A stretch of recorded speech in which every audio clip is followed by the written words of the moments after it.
Hello family. Bienvenue dans le Weekly Market Outlook de la semaine du 28 du juillet 2024.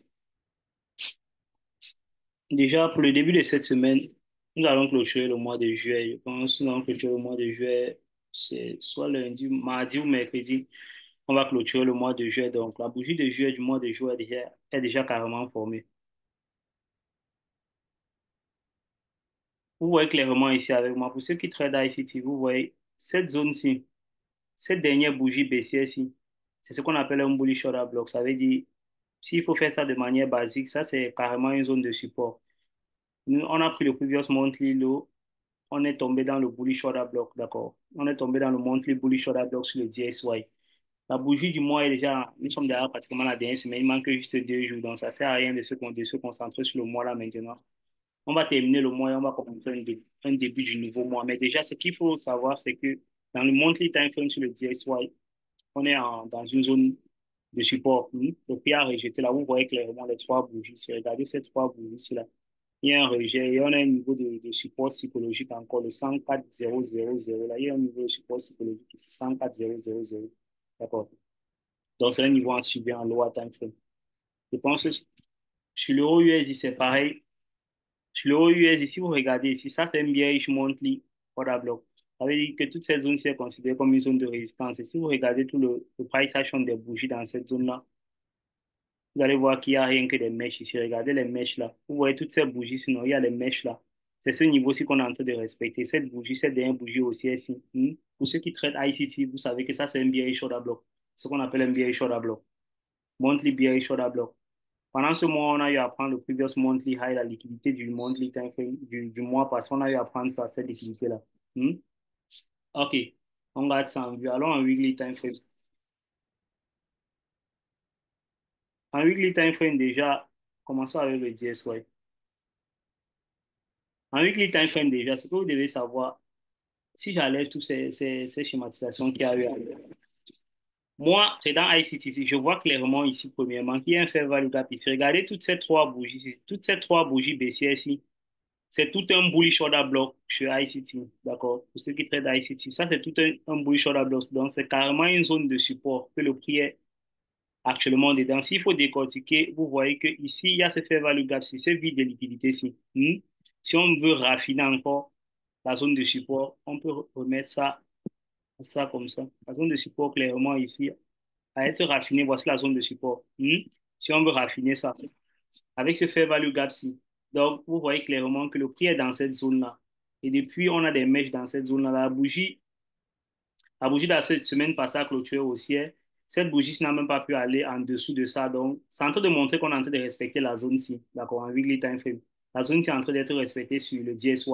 Il peut continuer un mouvement baissier. Déjà, vous devez savoir que l'order flow actuellement en weekly time frame, ça, c'est quelque chose qui est délicat lorsque vous êtes en train de trader. Régulièrement, vous allez être en train de trader soit les retracements, soit les reversals. Ça veut dire, vous prenez un retracement pour trader la continuité du mouvement et vous prenez le reversal pour renverser le mouvement. D'accord? Ici, là, clairement, on a eu à avoir une tendance baissière. Il y avait une liquidité de PSL ici, là, les SSL ici, les CSA liquidité ici. D'accord? C'est un bon niveau pour manipuler avec ce niveau de support. Mais actuellement, on est dans un moment baissier. Donc, la continuité ici, c'est quoi? C'est que le prix descende. Que le prix descende. D'accord? Et le reversal, c'est quoi? Le reversal, c'est que le prix se retourne. Il y a deux différentes façons de traiter tous ces scénarios. D'accord? Vous n'allez pas traiter une continuité de tendance comme un reversal. Chacun de ces scénarios a ses principes de fonctionnement. Et vous devez savoir qu'ici, on est en weekly time frame, d'accord? On n'est pas en daily time frame. Ça veut dire que quoi? Les mouvements ici, là, prennent du temps. Ça prend plusieurs semaines pour se matérialiser. Donc, l'intention que vous devez avoir ici, là, peut être différente de ce que vous allez faire, par exemple, en 15 minutes. Et il n'y a pas de problème. Il faut juste que vous sachiez ce que vous êtes en train de faire concrètement. OK. Donc là, je sais qu'il peut avoir une continuité de tendance, mais je sais aussi que le prix est sur une zone de support, d'accord? Il peut avoir un reversal. Qu'est-ce que moi je vais faire? C'est ce sujet de situation régulièrement est délicate, d'accord? Il faut avoir maintenant l'order flow, de regarder ce que le marché, ce qui est en train de se passer par rapport à la semaine à laquelle vous êtes en train de trader, d'accord?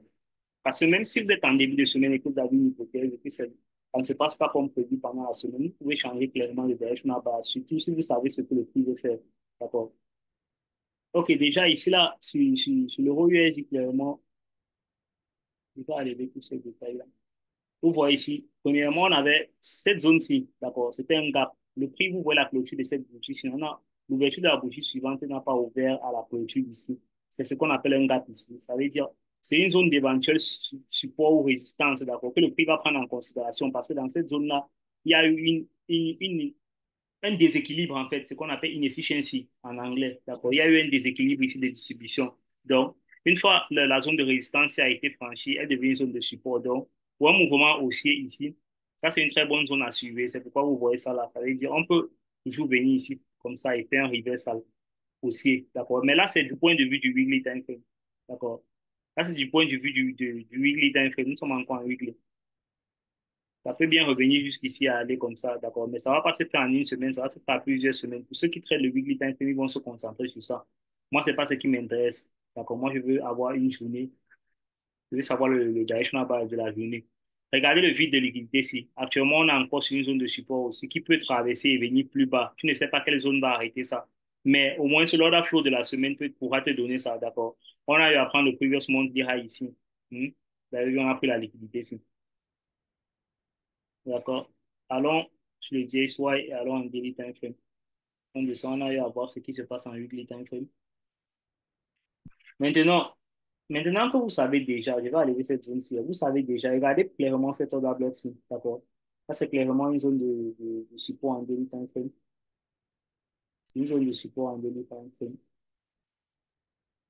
OK. Maintenant, regardez le price action en daily time frame. Regardez comment le price action en daily time frame se présente. Hmm? Moi, déjà, avec ma petite expérience, voyant ce genre de mouvement-ci, d'accord, vous voyez ça, que le prix vienne ici, là, comme ça, il y a d'abord une zone de support qui n'arrive pas à être franchie. Le prix remonte comme ça et casse ça. Et rapidement, le prix vient remonter ici pour prendre cette liquidité, d'accord? Ça, c'est un bon signe de retournement haussier, d'accord? Et ceci, pourquoi? Parce que regardez comment le prix entre dans cette zone-ci, dans cet order bloc-ci. Et directement, rapidement, il remonte pour prendre ce high ici. Ce qui est ce qui est plus évident à voir ici sur le DSY, c'est que le DSY fasse ceci. D'accord? C'est que le DSY fasse ceci. Ça, c'est le scénario le plus évident. Pas qu'il monte jusqu'ici, mais au moins ce qu'il vient combler cette zone-ci, ce vide de liquidité-ci. D'accord? Parce que le prix se déplace pour faire deux choses. Le prix se déplace soit pour aller vers une zone de liquidité, soit pour chercher la liquidité, soit pour combler une zone de liquidité. D'accord? Se déplace des zones de liquidité vers les zones de liquidité. Ici, on a eu à prendre les SSL, d'accord, liquidité des vendeurs. Maintenant, on peut avoir les acheteurs ici, là. Donc, on peut venir combler ce vide si c'est fair value gap-ci. D'accord. Et ce que moi, je pense plus pour cette semaine, pour le début de cette semaine. J'ai envie de voir le prix venir ici. D'accord. Maintenant, si le début de semaine ouvre et prend ce previous weekly low aussi, d'accord, sans faire un reversal en 15 minutes, ça veut dire clairement qu'on va venir chercher la liquidité ici. D'accord. Il faut être très, très, très attentif pendant cette semaine. Alors, regardez ça sur l'euro USD. Regardez sur l'euro USD. Clairement, ici, on a déjà commencé une distribution baissière. Le même mouvement s'est passé ici. Le prix était quelque part ici, comme ça. Il a fait ce lot, il est remonté, prendre le high ici. Il est descendu. D'accord. Il a clairement distribué ici, comme ça. Regardez cette zone-ci. Ce sont les zones que je suivais, les zones que je suis en train de vous montrer ce sont les zones que je suivais. Regardez ce fair value gap-ci, d'accord, ce vide de liquidité-ci, après la cassure de ce lot. Hmm? Après la cassure de ce lot-ci, après la cassure de ce lot, on a ce fair value gap-ci. Les deux journées-ci sont venues tester ce fair value gap-ci. La manière la plus évidente, parce que si vous êtes en train de trader, le higher time frame actuellement sur l'euro USD est encore haussier. Quand vous voyez clairement là, le prix est encore haussier, non? Mais pour trader le reversal ici à cet order block, là, il faut être très, très, il faut être, c'est très délicat. Il faut regarder le comportement de la semaine, en fait. Parce que là, maintenant, le prix est plutôt dans un order flow baissier. Il faut qu'il renverse cet order flow baissier. Le retournement de l'order flow baissier n'a pas encore été confirmé ici. Donc, au meilleur des cas, pour moi, ici, ce qu'il faut faire, c'est quoi? C'est suivre la continuité ici. Donc, que le prix fasse ceci, même s'il reste là comme ça. Si en début de semaine, sur l'euro USD, on ouvre, on vient ici plus haut, ce que moi, je vais penser, c'est qu'on va venir ici comme ça. D'accord? Qu'on va venir là avant de voir si on peut se renverser. Donc, si on ouvre pour le début de semaine et on monte là-haut, je vais chercher à avoir une ordre de sel peut-être pour viser le previous weekly high. Mais une fois, mon niveau d'invalidation, c'est où? C'est le previous week. Previous, quand on vise le previous weekly low, mon niveau d'invalidation, c'est si on vient chercher ce high ici. Si on prend ce high ici, c'est pas bon pour moi pendant cette semaine. Si l'euro USD lundi, mardi est en train d'être haussier, d'accord, pour aller chercher un niveau ici là, et je veux voir mon meilleur des cas, je ne veux pas voir une bougie haussière fermée au-dessus de ce fair value gap, au-dessus de cette zone-ci, qui sont en train d'invalider l'order block si ce n'est pas bon, d'accord.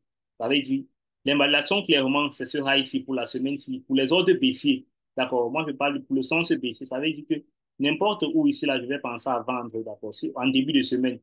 Ceci, c'est sans que le prix ne prenne le previous weekly low. Si le prix ouvre, il monte seulement, je vais chercher à vendre quelque part là, partout dans ces zones-ci. D'accord? Partout dans ces zones-ci, je vais chercher à vendre. Mais si, par contre, le prix ouvre en début de semaine et il coule déjà, il vient prendre le previous weekly low. Ça veut dire que si la journée de lundi ouvre, ça vient prendre le previous weekly low quelque part ici, ça veut dire le scénario là est déjà invalidé. D'accord? Ça ne va pas venir prendre ça, remonter, redescendre encore. C'est déjà invalidé. Là, il faut penser maintenant à un reversal. Pas automatiquement, parce que l'ordre flow sera déjà baissé. Si l'ordre de bearish order block vient à être franchi, donc si une bougie clôture carrément en dessous de ça, si vous voyez un bon dégagement baissier qui vient, une grande bougie baissière, il faut faire attention. Ça ne sert à rien de renverser le prix. D'accord? Il faut laisser le prix aller où il faut aller. Parce que déjà, on a ce date-ci, on a ce niveau-ci qui est une bonne zone de support, que le prix peut revenir jusqu'ici. Et en même temps, c'est corrélé avec le monthly time frame, qui est toujours une zone de support, un support psychologique 1,080000. Donc ça, ce sont les scénarios que moi j'ai pour la semaine. Je vous donne toujours mes templates. Quand je parle de mes templates, ça veut dire que quoi? Vous ne pouvez jamais savoir ce qui va se passer exactement sur le marché. Ne cherchez même pas déjà à faire ça. C'est pas important de faire ça, de chercher à faire ça. D'accord? Il faut juste savoir où est-ce que vous pouvez vous positionner en fonction de ce que le marché est en train de vous présenter. D'accord? Que ce soit un achat ou une vente, il faut juste que vous sachiez quand acheter et quand vendre. L'important, vous n'êtes pas en train de trader vous n'êtes pas des banques. Les banques se positionnent pour une année ou pour 5 années ou pour 10 années, d'accord? Eux, ils ont, par exemple, ils peuvent acheter ici, là, laisser le prix aller même pendant toute l'année ici, là. Aussi, et moi, mon travail, en fonction du trading que vous faites, moi, mon travail juste me permet d'anticiper une journée. C'est sur ça que je me limite. Même comme régulièrement, je peux anticiper je peux voir tout ce qui se passe déjà en lower time. Vous devez savoir que le marché est fractal. Tout ce qui se passe en lower time frame se passe en higher time frame. Ça se passe juste avec beaucoup plus de temps. Donc, que vous soyez un trader de 15, un trader qui fait l'intra-journalier, un trader qui fait le swing trade, c'est juste par rapport à votre patience. Vous voyez, moi, je ne suis pas quelqu'un de patience. Ça veut dire, j'aime, j'aime être dans un trade pour maxi une, 2 journées, 3 journées, que ça soit déjà une semaine là. Je veux être actif d'accord dans le marché. Je veux avoir un feedback direct de ce que j'ai eu à faire comme analyse. Je ne veux pas prendre trop de temps pour que ça reste là, ça tourne, ça monte. Je n'aime pas voir le prix monter, ça descend. Non, non, non. Ça ne marche pas avec moi. En fait, ça, c'est ma psychologie. Donc, c'est pourquoi je fais de l'intraday. D'accord. Donc, cette zone-ci, le prix, dans cette semaine-ci, il peut y avoir deux scénarios. Ça veut dire quoi? Ça veut dire, ce que moi je vais vouloir, c'est que si le début de semaine ouvre ici comme ça, là, avec un lundi, je peux chercher un mardi high of the week et je continue, d'accord, la semaine. Là, c'est un scénario qui s'arrête là. À partir de mercredi, déjà, il est clair de voir. À partir de mercredi, régulièrement, à 90% des fois, je sais déjà ce que la semaine va faire, d'accord? Donc, les scénarios que j'ai à tâtons pour le début de semaine, c'est régulièrement pour lundi, mardi les 2 premières journées, la distribution des 2 premières journées, je sais déjà, j'ai déjà au moins ce 70% de chances de savoir où est-ce que le prix va aller. Maintenant, il va maintenant chercher à savoir comment est-ce que je vais me positionner pour pouvoir profiter de ça. D'accord? Parce que c'est pas juste important. Le tout n'est pas juste de dire que le prix va aller ici. Non, non. Beaucoup peuvent vous donner la direction du prix, mais personne ne sait comment profiter de ça. C'est pourquoi beaucoup d'entre vous ne vont pas profiter de ce que je suis en train de vous donner comme direction parce que vous ne savez pas comment vous positionner. Et si vous positionnez mal, vous allez prendre d'énormes pertes. D'accord? Il s'agit de l'intraday. Vous n'allez pas avoir des stop loss de 100 pips, non. Vous allez avoir des stop loss serrés. D'accord? 15, 20 pips, 30 pips en fonction de ce que vous faites. Hmm? Se positionner dans le marché avec 30 pips de stop loss, avec, vous savez, il faut être précis. Vous devez avoir une précision, une certaine précision. Vous ne devez pas faire du n'importe quoi. Et c'est cette précision-là que moi, je cherche toujours, d'accord? En regardant la distribution du prix, je sais régulièrement ce que le prix va faire. Donc, ici, ce qui est plus probable actuellement, c'est que le prix descende ici. Qu'il vienne au moins se prendre la première liquidité sur le previous weekly low. D'accord? Moi, je ne pense pas à un reversal actuellement parce que régulièrement, renverser le prix, ce que moi j'ai en tête quand je pense à renverser le prix, ça veut dire que quoi? Ce que je pense quand je vois un scénario de renversement de prix, je sais que s'il vient ici là, en début de semaine, et il prend derrière le high ici comme ça là, je sais que la fin de semaine, je vais avoir un trade qui va me permettre de profiter de ce mouvement. Donc, ça ne sert à rien que je m'égousie à faire le reversal en début de semaine pour moi. C'est un peu comme ça que je réfléchis. En début de semaine, si la semaine va être haussière, si elle va carrément être, on va avoir une bonne semaine haussière, j'aurai déjà des confirmations déjà mardi ou mercredi qui vont me laisser savoir que la semaine va être haussière. Même si j'ai eu à prendre une perte lundi, mardi, j'ai pas un souci à prendre une perte, d'accord. Je sais que je vais récupérer ça. Ça fait partie du game. Mais je veux toujours être avec le flow du marché, avec ce que le marché me montre actuellement. Et ce qui montre là actuellement, c'est ceci. On a eu à voir ce mouvement baisser ici. On a cassé le low ici, d'accord. On va chercher à faire un high pour faire un autre low, d'accord. Un autre flow baissier. Voilà, ça, c'est simple, non? Voilà, c'est ça que j'attends. C'est l'expansion aussi que j'attends, la nouvelle expansion aussi. On a eu à voir expansion, retracement, nouvelle expansion. C'est ça que moi j'attends. De manière basique. Et là, je vous explique juste de manière basique. Ne pas rester. Et vous voyez les signes de retournement aussi. Si regardez même les bougies, regardons juste le price action, d'accord. Quand vous finissez tout ça, regardez juste le price action. Regardez toutes ces bougies-ci. Regardez le niveau 604,022. Si regardez toutes les bougies-ci. Vous ne voyez pas le price action même. Si quelqu'un qui trade juste le price action va voir qu'il y a un bon price action. Ça ne veut pas dire que c'est ça qui va empêcher le prix de descendre. Ça ne veut pas dire ça. C'est juste que vous êtes en train d'interpréter ce que le marché est en train de faire. Les bougies, si toutes les bougies, si la montre un rejet, toutes ne clôturent pas ici en bas, d'accord. Ça veut dire que il est plus probable pour moi, dans ce genre de scénario-ci, que le prix monte, d'accord, qu'il aille viser ces niveaux-ci. Et surtout, encore, on a déjà eu à voir dans cette baisse-ci, pour un mouvement, pour moi, en lower time frame, même en lower time frame, un mouvement qui a déjà fait une expansion comme ça, un retracement, une expansion, un petit retracement, une expansion encore, trois expansions déjà, c'est bon pour créer de la liquidité, d'accord? Pour créer de la liquidité, j'attends au moins un bon retracement, un retracement qui va venir au moins au 0,50 ou au 0,618. Ça veut dire que ce retracement vienne même jusqu'ici, là, comme ça, en haut, d'accord? Voici le 0,50 de tout ce mouvement de Fibonacci. Vous voyez que ce n'est pas juste, je ne suis pas juste limité à ce que je suis en train de faire ici en bas. Il y a la corrélation de plusieurs choses que je fais pour pouvoir prendre ma décision finale, d'accord? On a déjà eu à avoir quand même une bonne expansion dans tout ce mouvement baissier-ci. Donc, on peut bien retracer. On a déjà eu à avoir un mouvement de pratiquement 2500 pips, d'accord. Même au point de vue des banques, je pense que c'est un grand mouvement aussi en daily time frame. On peut avoir soit un bon retracement, soit un reversal carrément. Donc, c'est ça que moi, je vais essayer d'anticiper pour cette semaine. Regardez ici, vous voyez ici, si on va en lower time frame, essayons de regarder un peu sans lower time frame. Venons avec ce graphique, parce que j'ai eu à faire ça dans mon... Vous voyez clairement que la semaine passée d'abord était très délicate. C'est ce que j'appelle ici quand destroy profile. Ici, quand destroy profile, c'est quoi? Regardez une semaine où les highs et les lows ne font qu'être pris, d'accord? Régulièrement, je peux anticiper ça. Quand vous allez voir le prix en début de semaine, venez prendre par exemple, regardez ce que le prix a fait cette semaine. Si vous regardez bien, la semaine passée, lundi était ici, voici l'ouverture lundi. Si on vient ici, on vient, on part prendre le high de la semaine passée, on descend, on vient prendre le low, si on remonte encore comme ça, on accumule donc. Carrément, vous voyez que toute la semaine passée, on n'a rien fait du tout. On était juste en train de prendre de la liquidité en haut et en bas du range. C'est ça qu'on appelle ainsi quand destroy profile, d'accord. Ouais, il y a toute une accumulation ici, on ne fait que prendre la liquidité en bas. Mais tout ça, le prix ne veut pas passer en bas, non plus en haut. D'accord. Mais maintenant, il y a une autre façon de faire vos analyses. Allez essayer de comparer tous les lots-ci avec les lots de euro USD, avec les highs sur euro USD, puisque l'euro USD et le DXY sont des actifs corrélés, d'accord, négativement. Ça veut dire que chaque fois que euro USD crée un nouveau high, DXY doit créer un nouveau lot. Allez étudier ça, les lots et les highs de euro USD et DXY. Certainement, vous allez avoir une corrélation ou une divergence qui va vous montrer ce que le prix est en train de faire, d'accord. C'est comme ça qu'on peut avoir l'avance sur ce que les autres ne savent pas. Vous pouvez vous positionner avant. C'est comme ça qu'on essaie d'anticiper ce qui va se passer sans avoir de bonnes confirmations, d'accord? Vous savez déjà ce qui se passe parce que vous êtes en train de voir le flow du marché, d'accord? Vous voyez ce que le marché est en train de faire clairement avec l'analyse intermarché. Ça veut dire, vous comparez l'euro USD au DSY. L'euro USD et le DSY, pourquoi j'ai fait ce choix? Ce sont des actifs qui sont très corrélés, d'accord? Ils sont tellement corrélés. La corrélation est très grande, 80%, 70% de corrélation. Avec le GBP USD associé à ça, quand je corrèle les trois là, je regarde toutes les divergences sur les trois là. Je prends du temps, hein. Si vous voulez travailler, vous devez prendre du temps.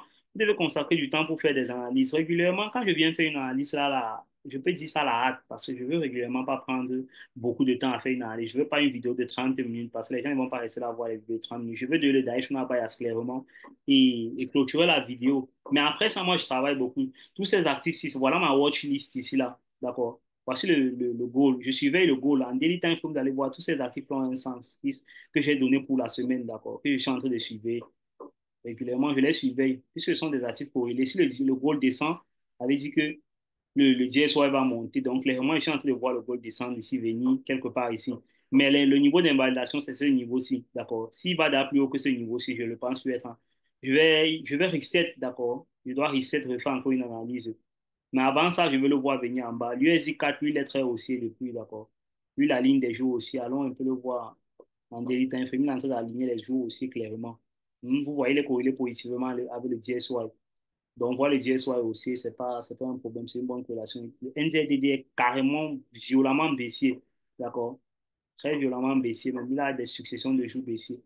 Ces actifs-ci sont, putain, l'euro US ne peut pas. C'est pourquoi je vous dis régulièrement que, vous savez, trader une paire de devises, c'est très facile. Ça veut dire que quoi? Au lieu d'essayer de vous disperser à être des professionnels dans 100 paires de devises, imaginez-vous être un master en une seule paire de devises. Là, une paire de devises, c'est comme une relation que vous développez avec une fille. D'accord? Plus vous avez des petits amis et que vous êtes concentré dans toutes ces relations-là, plus vous allez être dispersé. Mais imaginez si vous prenez du temps juste pour connaître mieux une seule personne. D'accord? Vous voyez que vous allez connaître tous ses contours et tout. Il est très rare. Moi, je m'appelle des devises au USI. Ça ne peut pas arriver régulièrement comme ça. Les probabilités que les jours soient baissiers, baissiers, baissiers, baissiers, non, non, ça ne se passe pas comme ça sur l'USI. D'accord? L'autre USI, regardez l'autre USI. Regardez les jours baissiers, putain. Regardez, ça ne se passe pas comme ça sur l'USI. Je sais comment il se comporte au USI. D'accord? GBP USI, pareil, il ne laisse pas aussi trop de dégagement comme ça là. Mais ma paire de devises, je connais ma paire de devises. Regardez l'euro USD. Est-ce que vous voyez les successions énormes comme ça? Regardez, 1, 2, 3, 4, 5. Maxi, on est arrivé à la fin. Regardez, c'est régulièrement 3 à 4 journées maxi, mais eux là, ils peuvent afficher même 7 journées baissières. Putain. Bon, on va pas être plus long que ça. Vous avez vu mon direction à sur le DSY. Clairement, en début de semaine, je vais essayer d'être haussier pour voir si on peut combler ce fair value gap, si d'accord, ce vide de liquidité. Si on peut combler ça en début de semaine, c'est bon, ça va m'inviter pour avoir un trade. Donc, la journée de lundi, qu'on a une fois haussier. Et si on va baisser pour le début de semaine, il faut faire attention, il faut regarder si on ne va pas venir prendre le previous weekly low et aller plus haut. D'accord? Il faut regarder déjà ça, peut savoir quand est-ce que ça fait ça, si c'est lundi ou c'est mardi. Le OUSI, clairement, moi, je veux voir ça baisser, qu'il reste en dessous de ce niveau-ci, qu'il reste en dessous de ça, de ce niveau-ci, qu'il ne vienne pas ici au très haut là, avant de venir prendre cette liquidité-ci. Donc, si en début de semaine, il descend, il prend déjà cette liquidité, le scénario est invalidé. Mais tant qu'il, même s'il reste en début de semaine, il ne monte pas ici, il va toujours chercher un ordre de vente. D'accord? Tant qu'il ne va pas plus haut que ce niveau-ci. Donc, c'est ça. Vous pouvez faire pareil avec vos stratégies. On va voir pendant la semaine comment le price action se distribue. OK, essayons d'aller regarder le calendrier économique. Régulièrement, j'oublie de faire ça avec vous, mais moi, je commence jamais la semaine sans regarder le calendrier économique. Donc, sachez ça, déjà, la journée de lundi, on n'a rien là, la journée de lundi concernant le DSY. Je viens toujours regarder les news qui concernent le DSY. Si je regarde les news qui concernent les autres actifs, ça veut dire que je peux regarder le GBP. Il peut y avoir une news sur le GBP, une bonne news sur le GBP lundi, qui me donne déjà une vision de savoir ce que l'euro USD, comment l'euro USD va aussi se comporter. Donc, je ne me limite pas juste au DSY. L'euro, on a une news mardi sur l'euro. German Premium, oui. Euro, oui. Medium news. Après, on a une news à 15h, SB Customer sur le DSY. Donc, à partir de mardi, on a les news. Lundi, on n'a rien sur le calendrier économique. Mercredi, GPY, on a des news sur GPY. Putain, bouch. Ça va chauffer là-bas. L'autre, on a aussi les news sur l'autre. Euro, on a Core CPI. Mercredi, c'est quand? Mercredi. OK.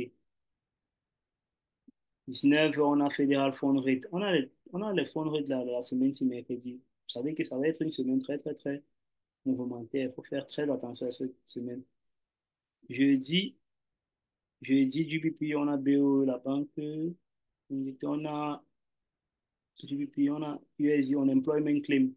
À 15, on a ISM Manufacturing PMI. OK. La journée de jeudi aussi sera mouvementée. Vendredi, on annonce un peu. Ok, c'est le premier vendredi du mois. Putain, putain, il faut faire très attention à cette semaine. Il y aura beaucoup de volatilité. On a NFI en fin de semaine et pendant de mardi jusqu'à vendredi, on a les news. Ça veut dire que c'est une très bonne semaine pour participer. Il y aura de la volatilité. Donc, il ne faut pas surtout vous presser en début de semaine. Et surtout, soyez attentif à votre trade. N'essayez pas de... Dans ce genre de semaine, la première chose que je pense, c'est quoi? Si vous êtes dans un trade qui montre qu'il va être baissier, faites très attention. Si vous montre, s'il n'est plus, il continue à aller à la hausse, ne cherchez pas à forcer cette semaine-là parce que vous allez être déçu. Vous allez prendre peut-être même 4 trades successifs, il va seulement vous SL. Donc, faites attention dans ce genre de semaine-ci. Soyez très précis sur ce que vous voulez. Si vous n'avez aucune idée, c'est mieux vous rester à l'extérieur et vous observer parce que sinon vous allez vous causer beaucoup de dégâts émotionnels, d'accord? Vous allez pleurer, vous allez cramer vos comptes.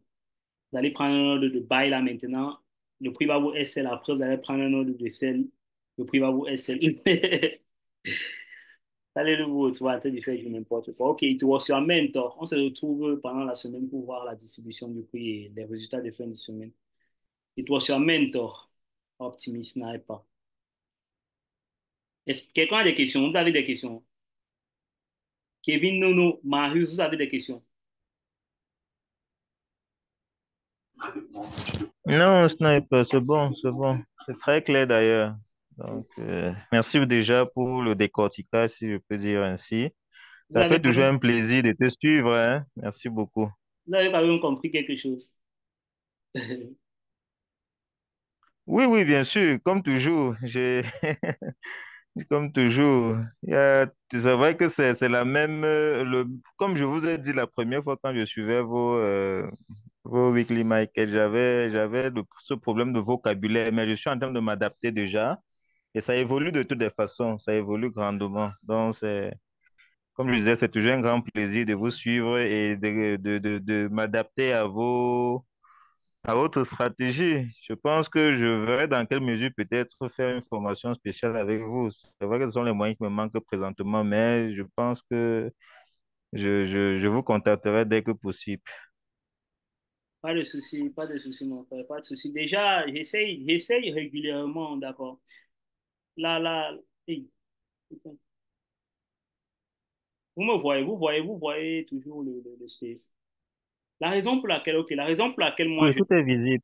la raison pour laquelle je ne reste pas, lorsque je fais mes weekly market outlook, je ne fais pas le weekly market outlook comme si je suis en train de trader, comme si je suis en train de parler à quelqu'un qui connaît ma stratégie. Je fais toujours l'effort d'être basique, d'accord, avec les zones de support et résistance, un peu, d'accord. J'essaie d'être basique pour que vous ne soyez pas carrément égaré. Mais maintenant, s'il faut clairement parler de la stratégie, ça va beaucoup vous égarer, d'accord? Donc, quand je parle peut-être, je viens encore au niveau de la structure du marché, je viens sur le retracement de Fibonacci, tout ce sont des trucs basiques, d'accord? Pour que vous essayez juste de comprendre ce qui est en train de réellement se passer. Mais derrière ça, il y a beaucoup d'autres choses à travailler. Donc, c'est déjà bien de s'habituer avec ça de manière, de manière régulière. Et c'est pourquoi sur YouTube, moi, mon objectif, c'est quoi en fait? Mon objectif, c'est que j'ai au moins une communauté qui puisse comprendre ce que je fais comme stratégie, d'accord? Mais pour ça, il ne faut pas que je commence de manière vulgaire comme ça, être en train de vous dire que ceci, ceci, ceci. C'est pourquoi j'ai fait la chaîne YouTube où je vais vous enseigner. Je vais vous montrer comment moi j'ai commencé en fait, comment ce que j'ai commencé à apprendre à la rate comme ça là, des trucs basiques, bêtes, un peu de tout. Maintenant, après ça, on commence à être spécifique. Là, quand je vais parler de cette spécificité-là, il y a certains thèmes que je vais parler que vous allez déjà comprendre parce que vous avez eu à apprendre comme j'ai eu à apprendre, d'accord? C'est vrai que ça devient, c'est un peu boring et c'est ça, moi, mon challenge à moi. Parce que celui qui veut réellement être trader, si tu viens me dire que tu n'as pas le temps, par exemple, pour lire ce que j'ai mis comme sur la chaîne YouTube, bah, ça veut dire pour moi juste que tu ne veux pas être trader, tu vois. Ou tu veux pas, tu veux juste le résultat sans avoir le process. Moi, j'essaye de montrer comment ce qui il m'a fallu d'accord, donner comme sacrifice pour pouvoir arriver où je suis. Et c'est ce même chemin-là que j'essaie de donner à ma communauté. Celui qui pourra suivre le même chemin, bah, il aura ses résultats et c'est tout. Donc, tout ça avec le temps, il n'y a pas de souci, Marius. Vas-y, avec le temps, tu vas t'habituer au fur et à mesure, comme tu as dit, tu vas comprendre mes thèmes, il n'y a pas de souci. Si Dieu t'aide et tu as l'argent pour faire quoi que ce soit, je pense qu'il y a toutes mes coordonnées là, tu pourras le faire. Mais déjà, c'est bien de garder le fil, d'accord? Déjà faire avec ce que tu as. C'est un peu ça, c'est ça que je veux te faire comprendre. Ok, je pense que les questions, c'est bon, il n'y a plus de questions. Ok, merci aussi à toi, Kevin. Merci. Pas de questions. OK, on va clôturer alors le Weekly Market Outlook. On se retrouve en fin de semaine pour les résultats. Et toi, je suis un mentor, optimiste sniper.